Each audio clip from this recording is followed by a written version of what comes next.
Len Diary Baby Comic Lazy Lashes. Bumili lang kasi, gusto ko lang kasi talaga yung glue.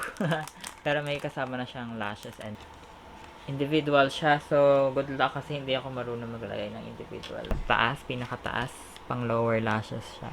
Ito yung kanyang mini glue. Cute, liit lang. Hindi masyado kita. Ayan. So, sa taas ko siya nilalagay. Saan ba dapat? Wait lang, i-google natin. Guys, epic fail! Nabutas! Oh no! Ako binubuksan sa ilalim, lumabas siya. In fairness din sa glue, nagugas na ako. Ang hirap tanggalin. Feeling ko baka matanggal yung pili ko pag inalis ko to. So, ito na yung meron. This one.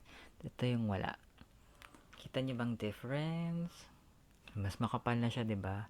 Pero hindi lang yung super ganun na ganun.